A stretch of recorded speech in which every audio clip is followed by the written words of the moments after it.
Owing to the loss of the capacity to ponder and reflect, whenever the contemporary average man hears or employs in conversation any word with which he is familiar only by its consonants, he does not pause to think,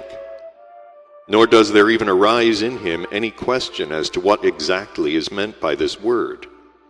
he having already decided once and for all both that he knows it and that others know it too. Question, perhaps, does sometimes arise in him when he hears an entirely unfamiliar word for the first time. But in this case, he is content merely to substitute for the unfamiliar word another suitable word of familiar consonants, and then to imagine that he understood it. To bring home what has just been said, an excellent example is provided by the word so often used by every contemporary man, world. If people knew how to grasp for themselves what passes in their thoughts when they hear or use the word world, then most of them would have to admit, if of course they intended to be sincere, that the word carries no exact notion whatever for them.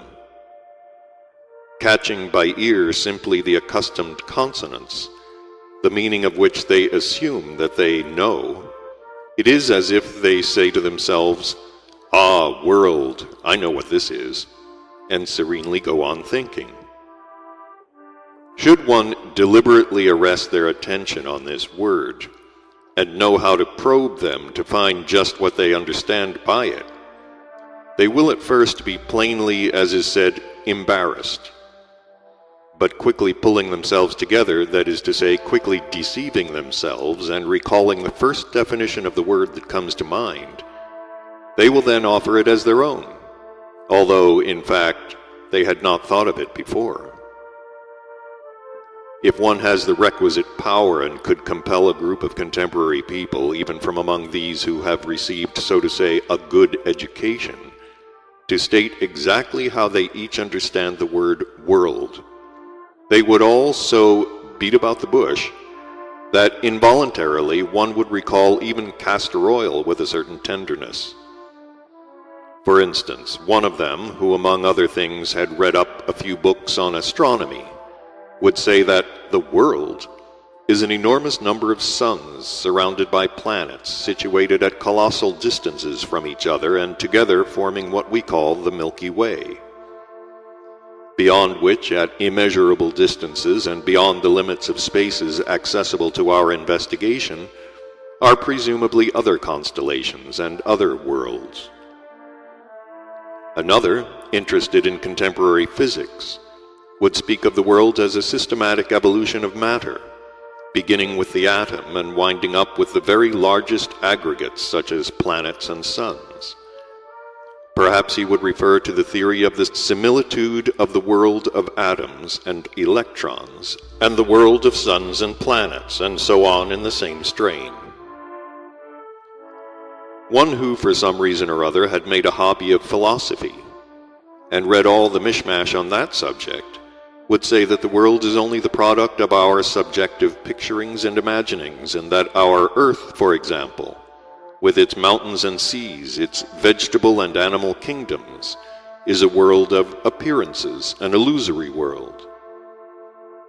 A man acquainted with the latest theories of polydimensional space would say that the world is usually looked upon as an infinite three-dimensional sphere, but that in reality a three-dimensional world as such cannot exist, and is only an imagined cross-section of another four-dimensional world out of which comes and into which goes everything proceeding around us. A man whose worldview is founded on the dogmas of religion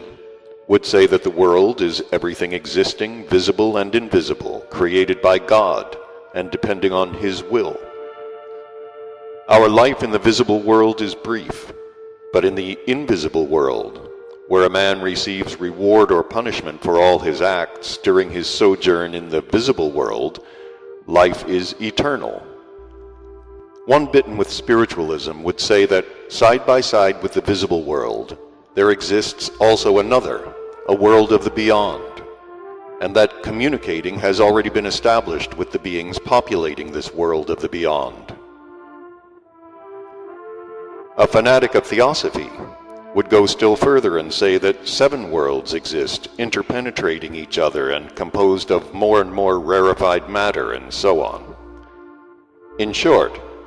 not a single contemporary man would be able to offer a single definite notion, exact for all acceptances, of the real meaning of the word world. The whole psychic inner life of the average man is nothing but an automatized contact of 2 or 3 series of associations previously perceived by him, of impressions fixed under the action of some impulse then arising in him, in all the 3 heterogeneous localizations or brains contained in him. When the associations begin to act anew, that is to say, when the repetition of corresponding impressions appears,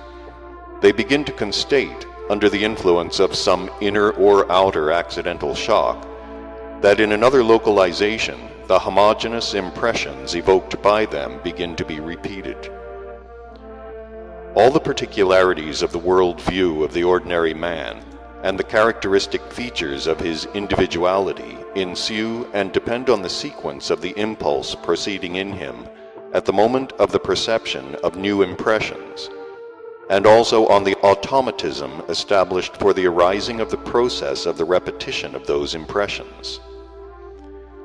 And it is this that explains the incongruity,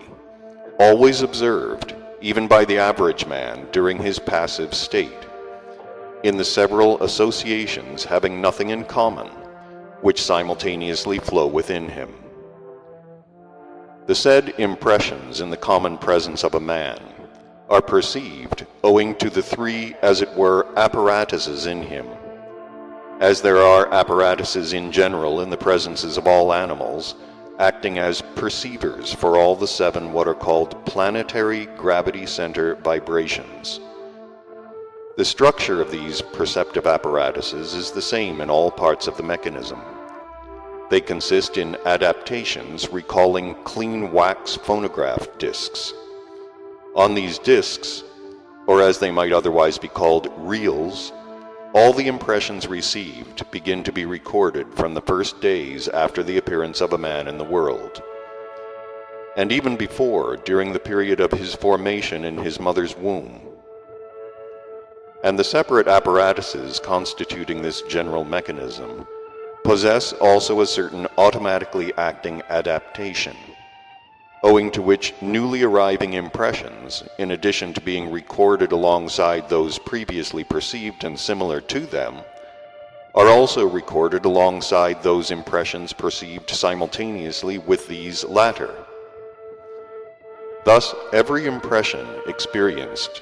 is inscribed in several places and on several reels, and there, on these reels, it is preserved unchanged. These impressed perceptions have such a property that from contact with homogeneous vibrations of the same quality, they, so to say, rouse themselves, and there is then repeated in them an action similar to the action which evoked their first arising. And it is this repetition of previously perceived impressions engendering what is called association, and the parts of this repetition which enter the field of a man's attention, that together condition what is termed memory. The memory of an average man, in comparison with the memory of a man harmoniously perfected, is a very, very imperfect adaptation for his utilization during his responsible life of his previously perceived store of impressions. With the aid of memory, the average man from among impressions previously perceived can make use of and, so to say, keep track of only a very small part of his whole store of impressions, whereas the memory proper to the real man keeps track of all his impressions without exception, whenever they may have been perceived. Many experiments have been made, and it has been established with indubitable exactitude that every man in definite states, as for example in the state of a certain stage of hypnotism, can remember to the most minute particle everything that has ever happened to him. He can remember all the details of the surroundings and the faces and voices of the people around him, even those of the first days of his life, when he was still, according to people's notions, an unconscious being. When a man is in one of these states, it is possible, artificially, to make even the reels hidden in the most obscure corners of the mechanism start working. But it often happens that these reels begin to unwind of themselves under the influence of some overt or hidden shock evoked by some experiencing, whereupon there suddenly rise up before the man long forgotten scenes, picturings, faces, and so on.